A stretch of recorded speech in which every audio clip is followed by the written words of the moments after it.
She can smell her. It's a girl rat. But she can't actually see where the rat is. She can just smell it. So if I was to put my hand right in front of her face, she would think that I'm the rat. She'd definitely bite onto me. I don't really want that. I'm not too keen for that. So this is what I'll be feeding her today. It's not asleep. It's dead. As you can see, it didn't wake up. I'm not going to wake up. Our rats are sensitized. I do have to talk about the rat for a bit. She's owed that at least. Sacrificed her life to be here with us today. So the rat. We have a lovely gentleman who lives out in our rural areas of the territory. His 9 to 5, 5-day-a-week job is breeding and killing rats. Sure, it's exciting. Sure, he gets a lot out of it. He's probably that kid that you have in school who likes killing stuff, and he found a legal way to do it. So there you go. So he kills them by gassing them and sends them to us frozen. So this came out of a sandwich bag. Fun fact, 5 of these fit in one Ziploc sandwich bag, just in case you wanted to know. And then we just defrost them in the microwave for 30 seconds, quick defrost, and they're ready to go. No, we don't do that. Does anyone know what happened if you chuck this in the microwave? The rat? Yeah. This rat will literally explode. You will have guts everywhere. So we just defrost it in this bucket here. That's why it was dripping water, because we soak it in some water for a few hours and then it's ready to go, just like this.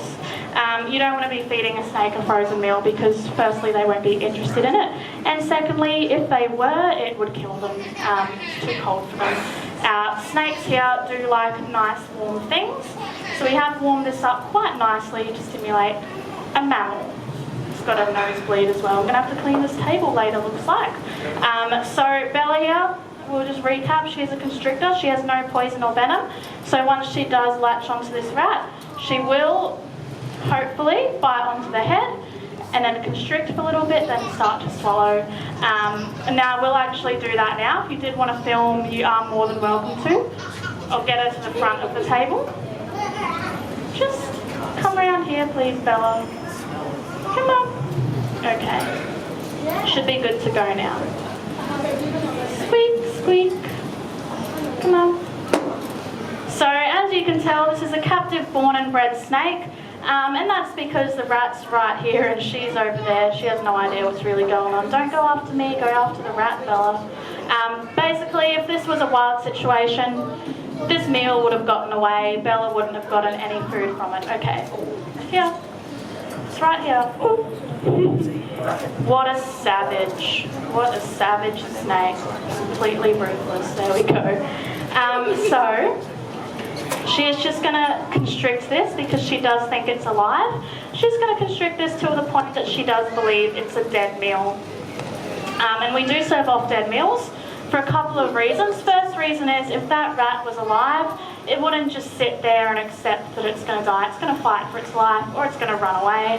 Most likely option is that it will run away. And most of you will probably run away as well if there's a rat running around. That's one reason why we don't feed off a live meal. The other reason is here in Australia, I'm not sure where everyone is from, but in Australia it is illegal to feed off anything alive to another animal if it has a backbone. So rats have backbones. If you saw the fish show at 11 o'clock, all the fish that we fed off were dead already. And that's because everything that has a backbone has the right to be humanely euthanized before getting fed off to another animal. So it's illegal for us to feed off a live meal. But also I wouldn't want to anyway, even if it was illegal for us to do that. Just for the greater good of the rat. I like rats personally. I think they're very smart animals. So she is finished with her constriction. So she's confident that meal is dead and she's going to start to swallow it now. I'm not sure if you were aware, but snakes swallow their meals entirely. There's no chewing or crunching whatsoever. This rat travels as an entire meal all the way down to her stomach, which is this wide part here. That's where she'll start to break it down, and that process itself takes about 10 days. So it's still an entire rat sitting in that stomach there. For example, if tomorrow we was to slice her open from the stomach, we're not going to do that. Definitely not. But if we were to cut her open, we'd be able to pull out that rat entirely. Hasn't started breaking down yet. So yeah, it's takes a bit of time, but it's all just a little swallowing process, and then it moves down to the stomach, starts to break down. They only waste 3% of their meals. These are keratin products, and those are hair, teeth and nails. So they use up the other 97%, and they can sustain off it for a very, very long time. Humans, for example, we waste 30% of our meals, and I don't know about you, but I can only sustain off mine for a few hours. I'm hungry again pretty quickly after I eat. A stomach, inside of that stomach is a Maltese Terrier, which is a little fluffy white dog. All they do is yap, pretty much. I don't really think they're good for anything. If you want a Maltese Terrier, just get a rat. So much easier. But this Maltese Terrier, unfortunately, too far gone. It's in the stomach of a snake. There's no saving it from that. So what happened with that was a lady out in the caravan went to feed her dogs one morning, couldn't find Bindi, who's in the stomach of a snake. And she called up a snake catching service who brought that olive python to us. We weighed that snake and it weighed 16 kilos. This snake weighs 2 or 3 kilos, give or take. So it was a really heavy, chunky snake. Now, we called up Patty, who owns the Maltese Terrier. We asked her how much that dog had weighed. She said it weighed 6 kilos. So that snake was originally 10 kilos, added on 6 kilos in one meal. So that's 60% of its own body weight in one sitting. So we thought we may as well feed it more, so we fed it rat after rat after rat constantly until it reached that around about 110% of its body weight. So that's how that happened. We didn't feed it a dog, but she did have another Maltese Terrier, so could have taken that one off her hands if we wanted to. So back to Bella here. She is making her way down this rat pretty quickly.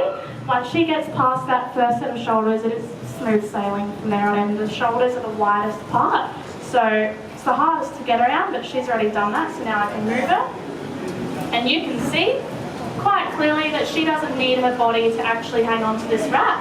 She has all these teeny tiny little gripping mechanisms in her mouth, so 150 to 200 teeth. You can't even imagine how small they are in a mouth that size to potentially have 200 teeth sitting in that mouth there, but they're all very, very uniquely shaped. They're shaped like fishing hooks. So let's just lift this up. So Leo has little cone-shaped teeth. These are just designed for grip, and they have a really big bite force, which is how they take down big prey items. So it's very different. These ones have really sharp, backwards-facing shaped teeth. So they're hooked backwards to face the throat. There's simply little ones of these, really sharp, facing the throat. All they do is grip. Same with Leo's, but his are a bit different because he has to crush his his prey items. These ones don't, they have to swallow it, so they need it to all be intact, which is why they can just sit there and dangle, no worries. Is she dangling? Yeah, she's dangling, okay.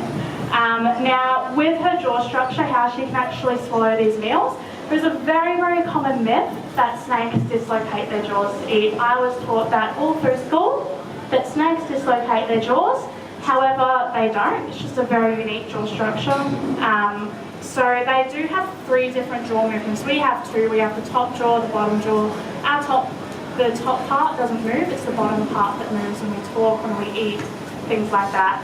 They have 3. So it's the top jaw that moves, and then the bottom jaw separates into 2. So they have independent movement at the bottom there. If anyone has seen the movie Predator, it is literally like Predator's jaw structure when his full face is in the camera and the bottom jaw separates. If you haven't seen that, I'll explain it a little bit better. So generally the first thing that moves when a snake comes over top to consume the rat is that top jaw of the snake. So the first thing that moves comes up over top of the head of the rat, just a little bit, takes a tiny little gulp. The bottom jaw then separates, and for example the left side will move to catch up to how far along that top jaw got to, which is only going to be a few millimetres, it's not a big gulp. Then the right jaw moves to catch up to where the other 2 jaws are. And then once they've all caught up to each other, how far along they've gotten down the rat, the top jaw releases its teeth again, takes another little bite, the little bit further ahead, the bottom jaw moves all over again, just one by one. So 3 different distinct movements to walk this rat into her mouth, pretty much. Now she is facing you, so that's good, thanks Bella. And that bottom jaw, I'm not sure if you can see, but they are still moving their own ways independently. After this, she will do a series of yawns to put these jaws back into place, which does sound a lot like dislocation, but it's not, because nothing pops out of where it's not supposed to be. So there are just lots of little ligaments in that mouth there. So the jaws are very, very flexible, stretchy, and pretty much like elastic. She can eat meals a lot bigger than this. We just have to do these shows every day, so we don't want to be feeding them too much, because obesity is actually an issue with captive snakes. Owners keep feeding them because the snakes look hungry, but a snake is always going to be hungry no matter what. It's just in moderation, pretty much. So these jaws can eat a lot bigger than that. She can eat more than 10 times the size of her own head. Now she's looking at me. I bet she'll have a go at me later. So they can eat meals literally more than 10 times the size of their own head. That's not an exaggeration. For example, with this snake, how tiny the head is and how big that lump is, it's a lot bigger than the snake's head. And that is because as well, not just those 3 separate movements, but if you think about a straight line, that's 180 degrees in a straight line. They can open their jaws to about 160 degrees, a little bit further than that if they really need to, but 160 degrees is generally that limit. So that's pretty much that big. Humans at the most, the biggest degree ever on a human is 45 degrees. That's how far they can open their jaws. It's nothing compared to 160 degrees on an angle of how wide they can open their jaws. So big, big difference there. This rat is sitting here now. I can see a big fat part and all the muscles are contracting to move it down to her stomach, which it's nearly there anyway, but on the way down it does pass some pretty important vital organs, some that we have, such as a heart, which is just at that first bend, don't want to get too close, first bend of her neck, right there. That's where her heart is. Immediately after that the lungs start. There are 2 lungs, one's only about this big, it's useless. It won't last her very long if anything happens to the main lung, which runs 2/3 of the way down her body. It is a massive vital organ, how she breathes. So it does have to pass these vital organs. Now, on the way down to the stomach, these have to completely move out of the way. If we move our heart an inch, we die.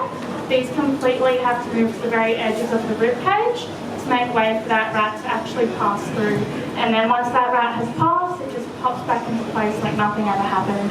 They have to do that every single time they eat to actually allow those organs to move as well. The rib cage needs to expand. I'm not sure if anyone knows about our anatomy, but with our ribs, we have ribs that join to the sternum, which is all made of bone. These are called true ribs because they're all made of bone. Then we have false ribs, so they don't quite reach the sternum, so they have to connect back to the sternum with cartilage.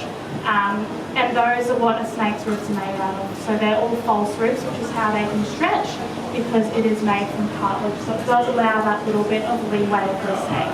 I'm not sure if that makes sense.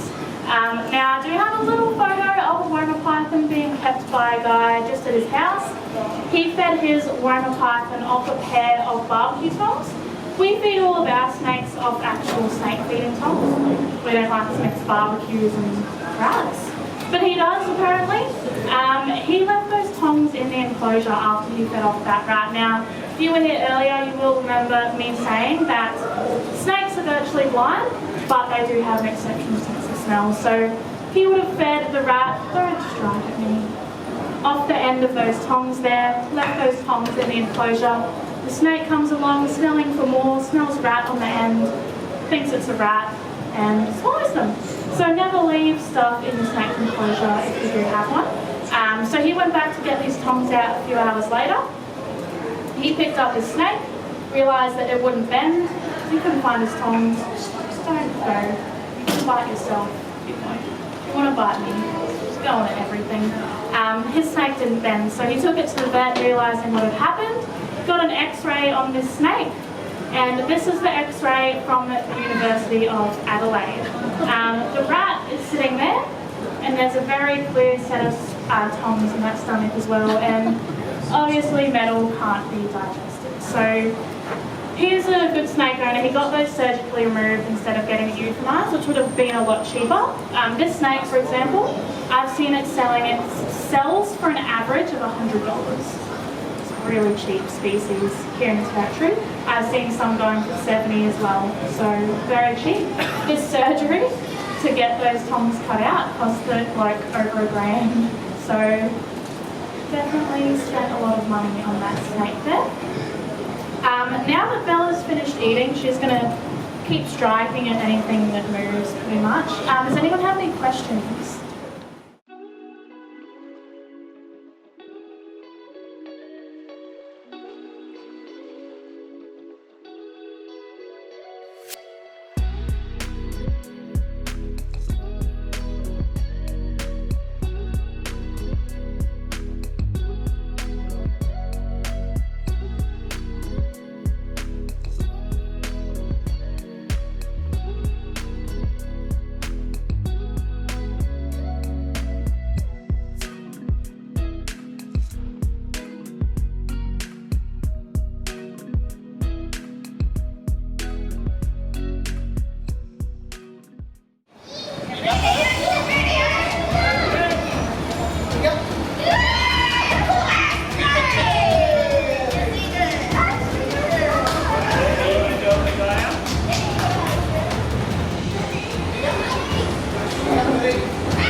Let's go, Chef.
vibration pits or dermal pits situated all over his head, and he can actually pick up on these vibrations in the water. So he might be completely submerged, but he can certainly tell where that next meal is coming from because of these little frequencies. There we go. Look how beautiful his eyes are. He has really good eyesight. You can see in colour. There we go. And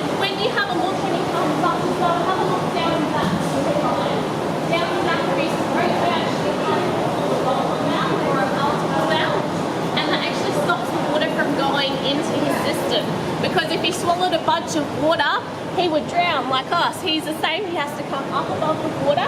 He needs to get oxygen from up top. He can't get it from the water itself. He doesn't have gills like a fish, so he does need to come back up through it.